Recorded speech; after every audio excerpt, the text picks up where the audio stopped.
Gentlemen, we will return to the economy in a future question, but we need to move on here so we get to a few more questions tonight. Staying with Matthew for a moment, we learned last week that floodwaters from Hurricane Matthew carried some coal ash into the News River at Goldsboro. Now, a law signed last year allows coal ash to remain in pits just like the one in Goldsboro at 6 of Duke's 14 sites around the state. Do we need to rethink that decision in the wake of the storm? That question for you first, Mr. Cooper. Well, one of the things that I'm going to do as governor is listen to the scientists who are providing the advice, unlike Governor McCrory. Governor McCrory's scientists decided that well water that was by families was unsafe, and so they sent a notice to those families that the water was unsafe. And Governor McCrory, for political reasons or the fact that he worked at Duke Energy or for whatever reason, told them to change it. And they rescinded the order. And the chief scientist in the state resigned, saying publicly that she was not going to be part of an administration that deliberately misleads the public. Now, what we need is public officials who are going to listen to scientists, who are going to believe what they say, who act on that, who use data and facts, and don't let their political ideology rule the day, and particularly when you're not being honest with the public, like his administration is, when the top scientist, nonpartisan person with a good paying job, resigns, and yet another scientist too, saying that the governor is on the phone talking to his public information officer in the room, telling them to rescind this order. That's wrong, and I'm not going to be that kind of governor. Mr. McCrory, we'll let you respond to that in just a moment, but we'll allow Mr. Cecil to answer this question next. Over the last 6 months, I've spent a lot of time in the eastern part, looking at the lowlands, going, wow, I see how Hurricane Floyd made so many problems. But the people down there were telling me that their problem is the well water. They don't have water to drink. They are fearful of even using it with their animals. Several of them commented that it was only in June of this year that they finally started getting the bottled water delivered. And the HB 630 law that you talked about that was passed by the legislature contains a provision that they'll have to put in public water lines to certain areas. And the basic date on that is by the end of 2018. And to a person, they will stand there and they will tell me in Goldsboro and Snow Hill and others, they absolutely do not believe in any way, shape, or form those water lines will be put in before 2020, at best. So do we need to rethink the decision to leave coal ash in pits in other areas? We should point out Goldsboro is one of that's planned to be excavated, but should we rethink it? As an engineer, I understand where the problem is going, and the underground water under those things and the surface water near them, particularly the underground water, can never be cleaned. Surface water will clean itself or can be cleaned like they did with the Dan River. But the pits themselves are a continuing hazard, and the only thing we can really do with that is properly mitigate them. But there's a tremendous amount of ash in those things. When you start looking at it and say, well, how many truckloads have we got to haul to a pit to bury it properly, we're going to need some major highways and a lot more trucks. Understood. Mr. McCrory? Well, he's right about the engineering and the environmental damage. You can't move them all because you'd actually cause more environmental damage to our state by moving them all. Each individual coal pit is a unique situation, but I've got to correct the record of 3 years of false advertisements by Roy Cooper's super PACs that have been running literally for 3.5 years. You know, coal ash on my hands, as though I did the coal ash spill in North Carolina, which is totally ridiculous. Because what's ironic is I resigned from Duke Energy 6 years ago, 2008. And well, 8 years ago in 2008, and shortly thereafter, Jim Rogers, the CEO and chairman, endorsed Beverly Perdue and gave her a lot of money and gave Roy Cooper a lot of money in 2008 for his re-election as Attorney General, and his job is supposed to help oversight coal ash. There is not one email during his 14 years or 16 years as Attorney General where he has ever expressed concern about coal ash. Not one email. By the way, he only has 14 emails in 14 years. Not one email or not one action taken toward Duke Energy. Now, Duke Energy also, I might add, gave $10 million loan to the Democratic National Convention, which they have yet to pay back.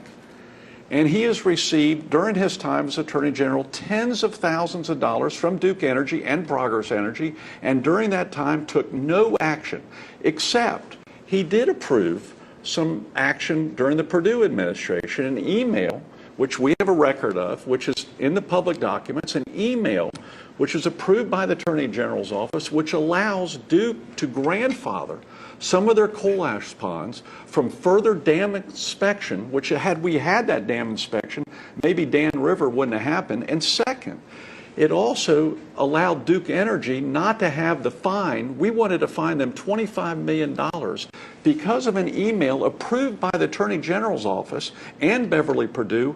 We had to pull back that fine based upon lawyers' recommendations. And his lawyers know all about this. Sadly, the commercials don't mention this. Mr. Cooper. Your question was about should we excavate. So the state legislature decided they were going to create a coal ash commission made up of experts to make this decision.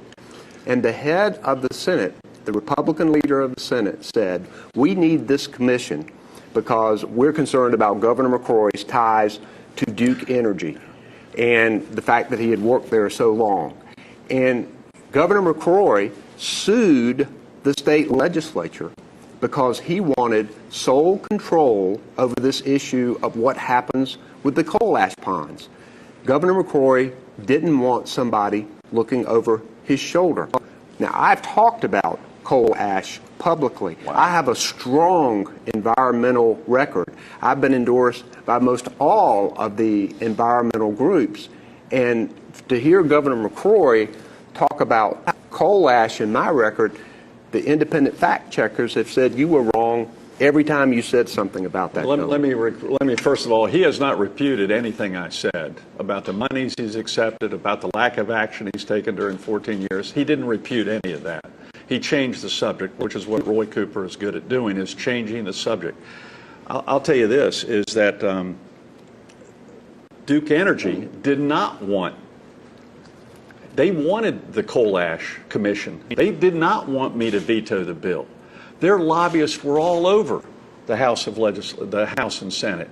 I vetoed something they didn't want to veto because it was a bad deal for the people whose water could be impacted by coal ash. I had the courage to veto very important legislation, and I might add, the Senate did not override my veto because they read the details of it and they said, you're right, Governor, you're right. This would be harmful to the neighborhood that we're talking about in Winston-Salem. Need to move on again so we can get to some more topics tonight. Our next question goes to Mr. Cecil. There's been a lot said about the Carolina comeback in this election and economic comeback since the recession ended.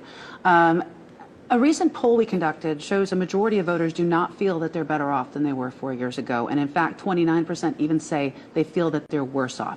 What do you say to those who find themselves still struggling, and how do you intend to help them? When I moved here almost 20 years ago, the economy was running good, the taxes were high, and things were actually going quite well. It was a long downhill slide rather quickly through 2004, 2008, and a lot of people lost their jobs. I lost my job at one point with that recession. There has been quite a bit of comeback, but it's been very industry specific. The high technologies and the more critical industries have done well with it. I worked with RF Micro in Greensboro with the cell phone industry, and those related electronics and consumer products have come back quite well. A lot of our classic industries that we had, the furniture industry and whatnot, have not come back near as much because they can still get labor and get things done for $1 a day, and they're strictly labor dependent. I think we have made quite a bit of comeback, particularly the last 4 years. I think Governor McCrory's leadership and whatnot has done a good job of getting us recovered. I think we have a long ways to go. I think some of the new taxes have maybe been a little burdensome on the poor people that really couldn't afford much, and to find out they've got to pay sales tax on getting their car repaired really hurt a lot of them. Mr. McCrory. Well, what I can say is this. When I came into office 4 years ago, North Carolina's unemployment was the 5th highest in the United States of America. Mm-hmm. The 5th highest in the United States of America, 9.4%, adjusted at 8.9%. We've had one of the greatest economic recoveries in the United States of America, down to about 4.7%, down below the national average. I remember after my first year, they were going, Governor, you still aren't below South Carolina.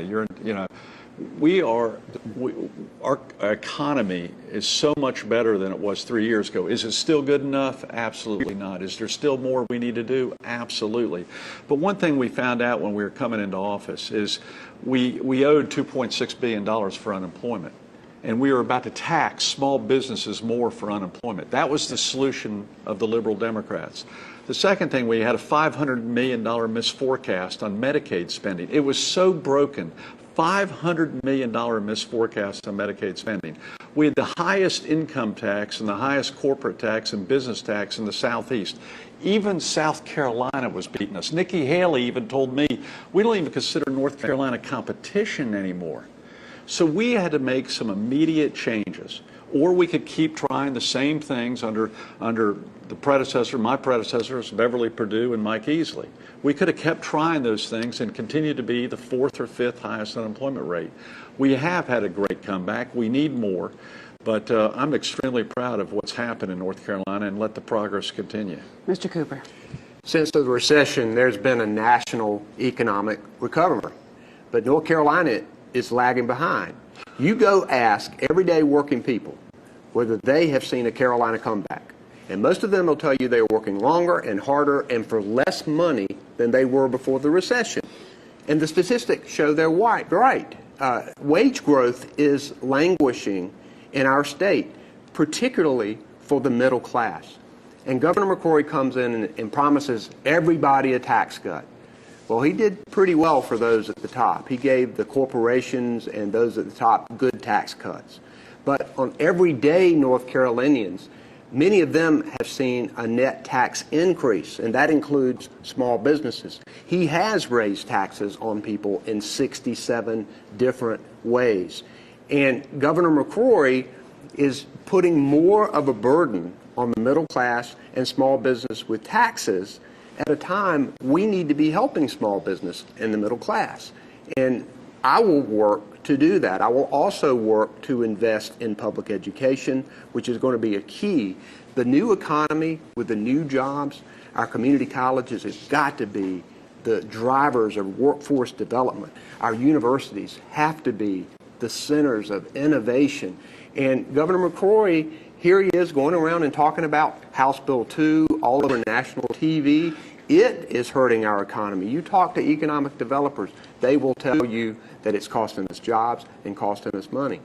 We need a governor who's going to look out for the middle class, and that's what I'm going to do. Let me ask Roy Cooper a question. Are you going to change the cuts in the income tax and the business tax and corporate taxes that we initiated in the last 3 years, which has resulted in a strong? You were against them. If you are so against them and you want to be the next governor, are you going to repeal it and raise the income tax on every working person who gets a paycheck in North Carolina? It wasn't just for the wealthy, and believe me, you were at Goldman Sachs raising a lot of money in New York City. You know about the wealthy. It was for everyone who earned a paycheck, got a huge reduction, a net increase in pay, from school teachers to nurses to independent business people.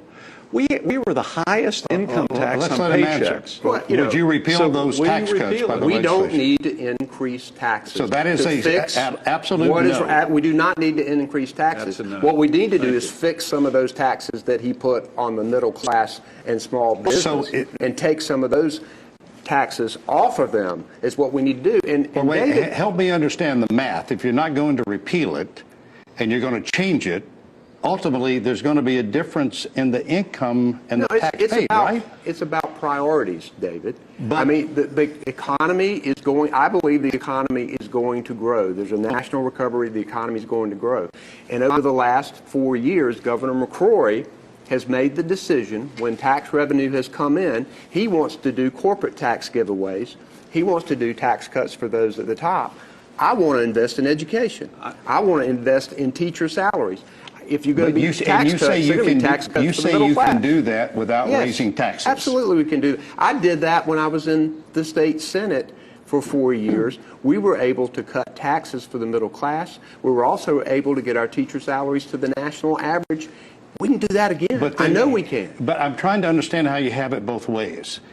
If you can It's do not that both without ways. raising taxes, it would appear that these GOP tax cuts you've criticized didn't hurt the budget.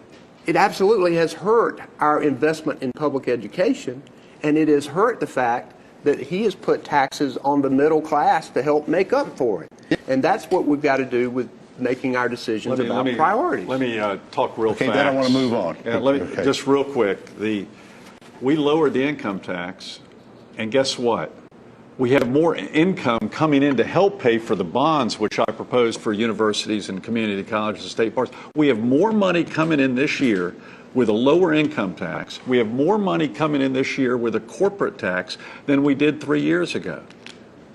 That's incredible progress. That's letting the economy work. And then I have reinvested that money into education. Teacher pay raises, a new med school at Carolina, a new science building at Western Carolina University, a new engineering facilities at North Carolina A&T. That's the best of both 30 worlds. seconds, and I want to move on. When that new money comes in again, if he gets reelected, you bet your boots that the choice for that new money will be corporate tax giveaways, further corporate tax cuts, instead of investing in education. That's what we're talking about with priorities, Okay. David, and that's how your math works. I do like the part about when you get reelected. I do like that part. Let's move on. If. Let's move on. Let's move on. That's a big if. Much has been said about House Bill 2 in this election season.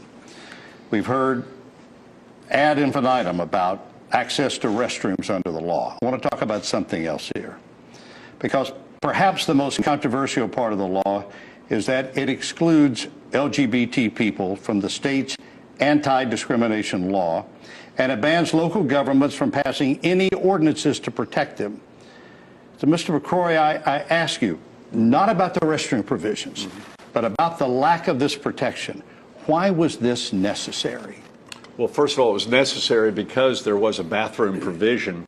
But couldn't the law have been written without this anti-discriminatory There was a provision? concept of gender identity, which was a radical concept, which, by the way, the left brought this issue up, not the right. One of the great political scams in state history and national history is Roy Cooper and the mayor of Charlotte brought this issue to North Carolina with a very powerful group called the HRC, which has helped Roy an awful lot. And they just had to add a portion of the bill which said the following: you must have gender identity or gender expression in order to get into a private sector restroom, locker room, or shower in the public access to the private sector. Had that not been there, I don't think we would have had any problem, because I don't believe in any type of discrimination based on And I sexual understand orientation. that, but help me understand, because I've got the legislation here. Yeah. And as I read about all the people who are protected, Right. I don't see anything about the LGBT community, By the way, veterans, none or of that pregnant was women. there. None of that was there when Roy Cooper was been Attorney General either. There has been no formal protections in North Carolina history at all. By the way, or in United States history. I would support. Is there time for formal? I think there is. I think since the Supreme Court decision regarding marriage, I think there needs to be protection at the federal level. I wrote a letter as such, but I will not accept the radical changes that Roy Cooper and Jennifer Roberts has brought to North Carolina, which, do y'all even know, do either of you, or do you know, Roy, what the penalty was in Charlotte for someone who did not accept gender identity as the new requirement on identifying whether you're a boy or a girl? Do you know what the Charlotte law says? Do you know what the Charlotte? I don't. Well, let's say it. Let's tell the audience. It was a fine of $500 or a 30-day jail sentence. This is what the liberals brought: a bathroom, restroom, locker room ordinance with a 30-day jail sentence in the city of Charlotte. This is what we overturned. That's the first time I think any of y'all knew that. That's why we took action. Mr. Cooper. This is all he can talk about. He goes all over national TV and talks about this. This is why North Carolina is having a problem with its reputation. He continues to talk about that. David, what a lot of people don't know about, and what I think your question is trying to get to, is that if a local government wants to protect people from being fired because they're gay, House Bill 2 says you can't do that. If a local government wants to raise its minimum wage, House Bill 2 says you can't do that. If a local government wants to provide discrimination protection for veterans, and a couple of the cities had those kinds of ordinances that have been wiped away by House Bill 2. This is one of the reasons why House Bill 2 has been pointed out as one of the most discriminatory laws in the country, and why we are suffering such economic damage for it, because it's wrong. It writes discrimination into our law, and it is wrong, period. Mr. Cecil, do you believe LGBT people should be specifically protected under the state's anti-discrimination law? I think we need to have all people under the anti-discrimination laws. The HB2, as I talk with people around the state, they keep coming back that they don't want boys in the girls' bathroom. Other than that, repeal HB2, and let's sit down with a reasoned discussion, look at the bill, and write something that takes more than one day to get through the legislature. Mr. McCrory, if you were reelected, would you push to change House Bill 2 to make it where that LGBT people would be specifically protected under the state's anti-discrimination law? I actually agree with that concept, and I've been looking for a compromise for months on this issue, but I'll make a deal with him right now. If you agree to take out this gender identity and gender expression regarding access to our schools, locker rooms, restrooms, and showers, I will support in a bipartisan effort to make sure we do not discriminate against the LGBT community in hiring or firing. I signed an executive order for all state employees, which was buried in your newscast, was buried across North Carolina news and national newspapers,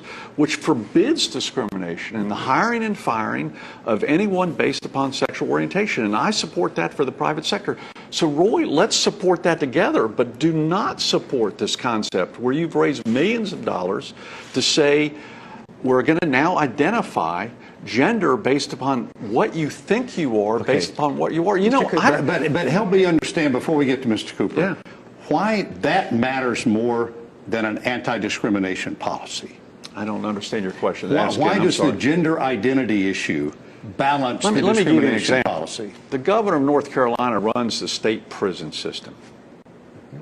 I've got prisoners now, after this radical agenda has come to North Carolina. I've got male prisoners who want to be transferred to the female prison. This is now this is not just a North Carolina issue. The Justice Department, under the Obama administration, now wants to change the official definition of gender to gender identity, and Charlotte wanted to add gender expression. The next governor, this governor right here, is running the state prisons right now. Now, schools and the prison system, when someone has an individual situation regarding their identity and gender, we've segregated and separated those individuals and made special arrangements. That's what principals have been doing for years in North Carolina. Roy Cooper, the Attorney General, Jennifer Roberts, have all got together and said, no, we need a state law with the threat of a prison sentence for both the private and public sector. This is what he has been supporting, and it's one of the biggest political cons in our history, and sadly, he promoted the boycotts. The head of the Democratic Governors Association helped announce the boycotts, who since has donated millions to his campaign. Again, that's all he can talk about. But I have to address the boycott. I have been working very hard to encourage businesses to come to North Carolina and help us fight House Bill 2. Many of them have said, I think we're not going to come. We're not going to expand. Braeburn Pharmaceutical Company had announced they were coming to North Carolina. House Bill 2 was passed, and then they said, well, we may not come now. I contacted them. I said, you need to come. You need to come and help us fight House Bill 2. They announced, because I had told them that we were going to fight it together, that they were coming. And then Governor McCrory, like he has most every business that has opposed House Bill 2, he has attacked them. And even the companies who have jobs here and have worked for people in North Carolina, he is attacking them. That's bad for our economy, and one of the reasons why we're in the state we're in. We've got to Real quick, who he didn't attack was the chairman of the Democratic Governors Association, who's given him $7-8 million for commercials. The governor of Connecticut called on a boycott of North Carolina. Roy Cooper, who is accepting millions of dollars, said nothing. I've got to Jerry Brown, the governor of California. Okay, 15 seconds. Mayor Cuomo, all members of the Democratic Governors Association. This was all politics. Mr. Cooper. That is just flat out not true. What? Governor McCrory knows it. If he wants to talk about political contributions, he had a contributor who said he wanted something for his contribution in return. Governor McCrory gave him a private prison contract over the objections of his staff. He's talking about political contributions all night tonight. So if we want to talk about political contributions, Governor, you're the one who now has an FBI criminal investigation as a result of you, as Attorney General, you should be resign right now for saying that. That is absolutely not true. There is no FBI investigation, and you should apologize right now. John, we have to move along. Our next topic is the State Crime Lab, and this is for you first, Mr. Cooper. Sure. We've heard a lot of talk about problems in the State Crime Lab over the years. You said you've inherited many of those problems from your predecessor. You have been Attorney General for 16 years. Are those problems completely fixed, and if not, why not? We still have resource issues with the State Crime Lab, and we need to make sure that there are more scientists and more equipment, and we still got a lot of work to do. But this is about leadership. And when I came into office, there were over 5,000 DNA rape kits sitting on local law enforcement shelves, and there were years of shoddy investigations. We came together, put people in charge who knew what they were doing. We eliminated the backlog. We worked to help law enforcement straighten out these investigations. And the crime lab now is helping to convict thousands of people. It is helping to exonerate people. This crime lab is the only one in the country that has certified scientists. And there's tremendous progress that has been made. We found a problem. We fixed it. We didn't blame it on somebody else like Governor McCrory. Mr. Cecil, what are your thoughts? I'm not familiar enough with the internals of the crime lab here to know completely how it's working or how much it's actually still with problems. But I was asked by several different people over the past few weeks how that in Charlotte they got the gun, said that it was blood on it, and within 24 hours the news media had the announcement that they were sure from the DNA testing who the gun belonged to, who was carrying it. And they said, but my daughter's rape kit is now 4 months old and still no response. So apparently there is at least a lead time that needs to be looked at on all crimes. Saying the crime lab is fixed is you ought to call your own hotline for fraud and turn yourself in. Because the fact of the matter is the crime lab has not been fixed as your hundreds of thousands of dollars being spent on a commercial. It is still broken. If it wasn't broken, why would the city of Fayetteville be right now planning to build its own crime lab? It's because they can't wait on the state crime lab anymore. And that's occurring in city after city, Durham, Greensboro, now Fayetteville and other cities. And that's just a fact. Do the two of you talk to each other about issues like this? I mean, you're the chief executive of the state. You're the state's top lawyer. Yes. It seems like to me you would sit down and have a conversation about what's going on there.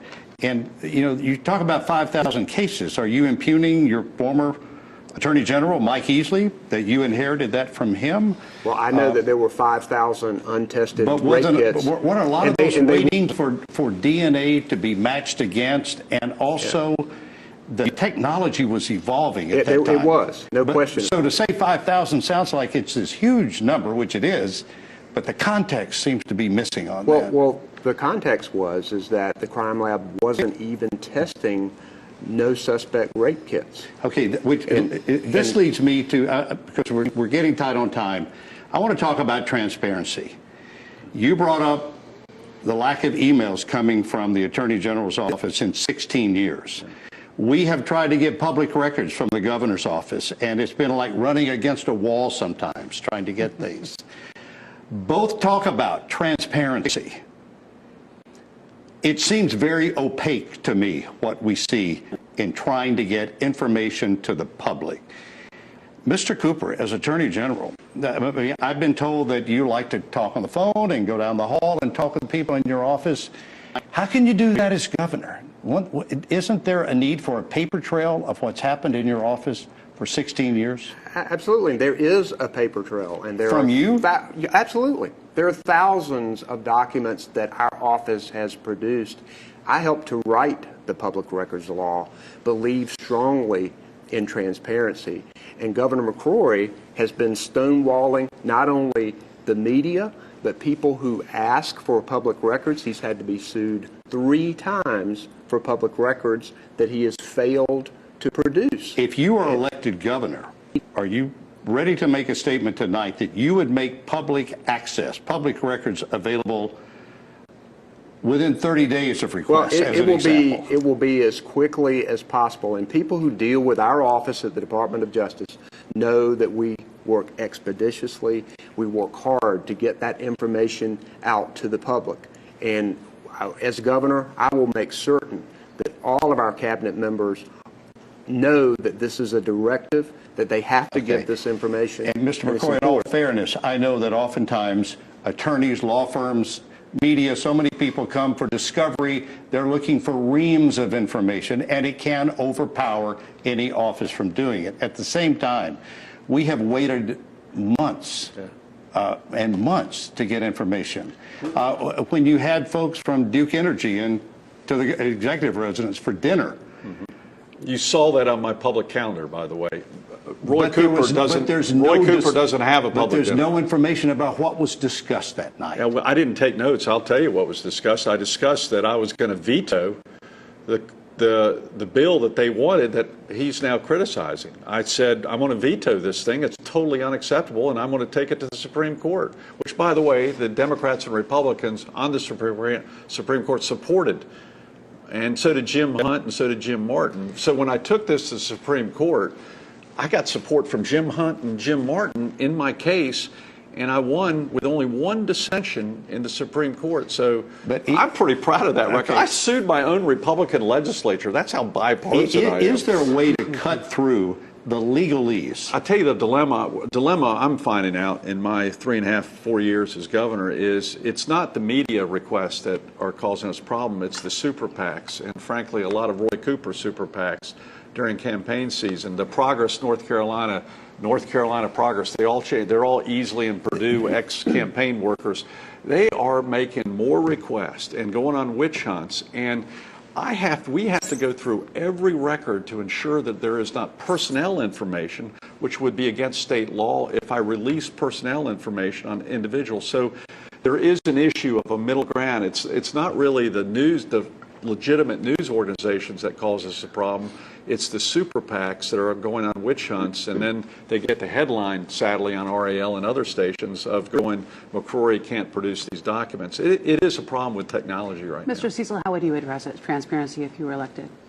I always advocate as transparent as possible. As Governor McCrory said, though, the personal information out of the employees has to be protected.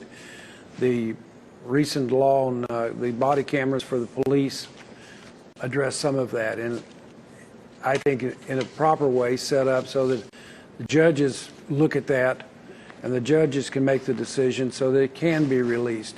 It's not up to the individual city council or town council of every little town to make those decisions.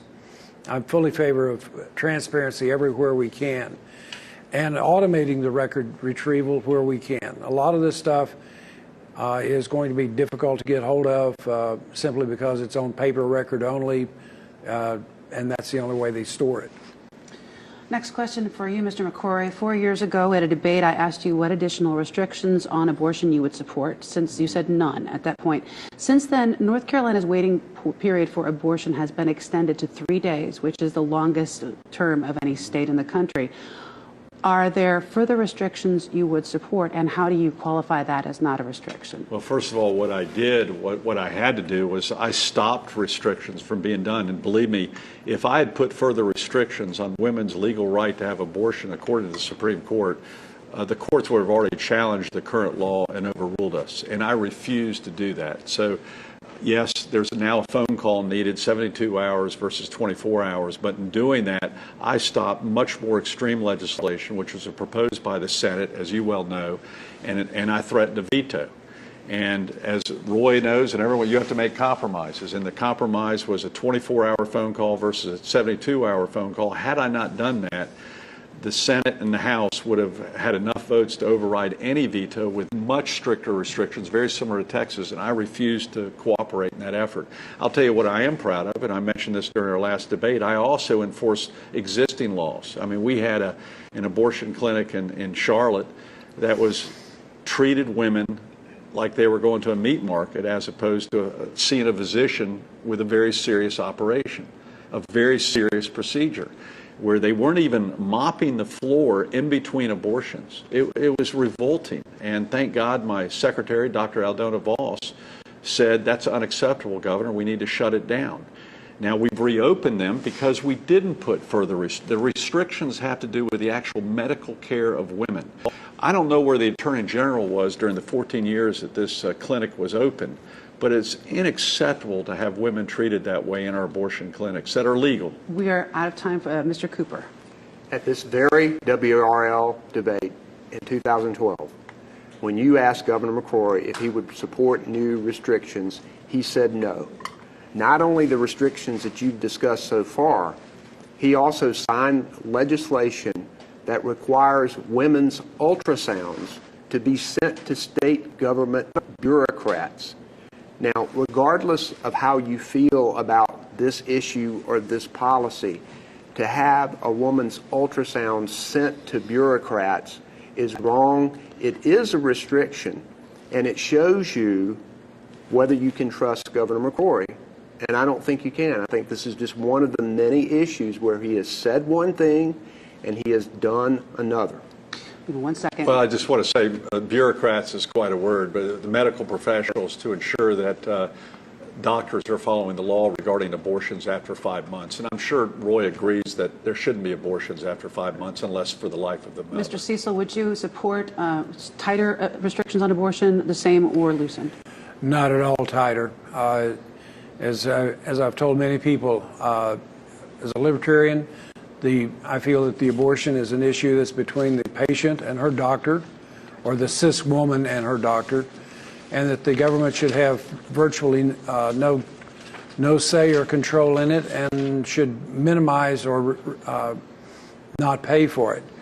The abortion is a serious problem to the woman. I've got 4 friends that over the past 50 years have had one. It has long lingering effects, and throwing the big hand of government in there to stir it around does not help. So no further restrictions. Mr. Cecil, I'm curious. You've never held public office in your life. No, sir. Why should voters have confidence that you can run state government? I have not held public office. That also means that I don't have a long string of promises to people that are expecting me to pay back the favors. I've had very few contributions to my campaign, no PAC contributions or anything like that. I spent a year in Vietnam helping the Vietnamese understand Tricky Dick Nixon's foreign operations and how we thought the world should be run. When I left there and came back to the United States, I had about all the public policy that I wanted for a lifetime. I went into private industry. I got a patent in 1980 that eventually turned into the ATM machines, where when you put in your card, screen comes on and said, what is your PIN number? And you type in your PIN number, and that all references my prior art. I worked with in the 1990s to get the keyless entry into cars. Most of the new cars you get today do have that. I have a tendency as an engineer to look at what options are available and all options first. And I think that's what is required for what is essentially a CEO position. Thank you for that. We have less than a minute before we go to closing statements, and I wish we could have gotten to education and a couple of other things. But very quickly, if you can give me a 10-second answer. Can we move, should we move per pupil spending in North Carolina, where we're ranking at about 42nd or 43rd right now? Should we spend the money, make the commitment to do it, and can you do it without raising taxes? Mr. Cooper, I'll give you the first word, then Mr. McCrory. We are 44th in per student spending in North Carolina. That is unacceptable. We have to do much more. Can you do it without Yes, raising taxes? absolutely we can do it without raising taxes. Mr. Absolutely. McCrory. My record speaks for itself. We're 48th in teacher pay. We're going to be down in the low 30s now. That's our next goal. And by the way, our university spending is still very, very strong. One of the best in the nation. On that note, I'm going to say that each candidate will now have 1 minute to make a closing statement. It's your 1 minute to convince these voters that they should hire you to be the next governor. We will go in reverse order of how we asked the first question. We begin with Lon Cecil, followed by Roy Cooper, and then Pat McCrory. Mr. Cecil. Thank you. I want to thank WRAL for hosting the event tonight. This, I think, will be instructive to a lot of the voters and help them make their choices, at least to go out for the early voting starting October 20th. We have a lot of revenue sources in North Carolina, and I know all of them are being tapped in every way we can. But we do need more money for the schools. We need more choice for the kids in education. Only 3/4 of them are handled well in high school. We need more online, more homeschooling, more charter school, and vocational schooling.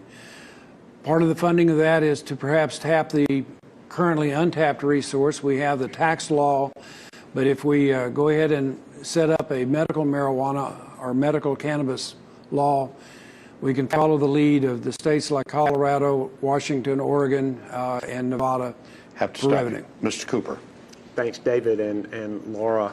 All the debates are now over, and it's going to be up to you to decide who leads North Carolina the next 4 years and who you trust to rebuild it. We're facing the worst disaster in eastern North Carolina since Hurricane Floyd, and we need a governor who knows how to rebuild our communities. We've got kids who are in underfunded schools, and we've got many teachers leaving our state for better pay and more respect. And we need a governor who knows how to rebuild the education system. And North Carolina's brand has been tarnished, and our economy has been damaged because of House Bill 2. And we need a governor who knows how to rebuild North Carolina's reputation. If we set our priorities right, North Carolina can be one of the most admired states in this country.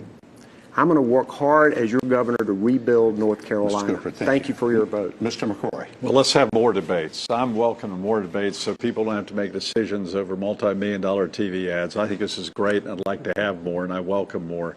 I love our state. I love our people. I was so proud of our people during the coming together of Hurricane Matthew, and I was proud of our leadership, my leadership team that helped in the recovery along with many volunteer agencies and many faith organizations. I was also proud of my leadership team for responding just 4 weeks ago to the Charlotte incident, where we decided to bring the National Guard long before the mayor requested it. And sadly, Roy Cooper was against working with the mayor at the time in the mayor's office during that. I was having to work with the police chief and coordinate with the police chief and hand the powers over the police chief of our National Guard. But I also showed this leadership when I came into this office as the 74th governor 3.5 to 4 years ago, when our unemployment was the 5th highest in the country. We needed to make change. We lowered the income tax. We lowered the business tax. We increased teacher pay. We paid off our debt. That's leadership for the future. Thank you, and thanks to all three of you. We hope this debate will help you make a decision on who you believe should be North Carolina's next governor. As we heard, early voting begins Thursday the 20th, runs until Saturday, November 5th. You can contact your local Board of Elections for times and voting locations. We would like to thank all the candidates for being here, and thank you very much for joining us. Have a good night.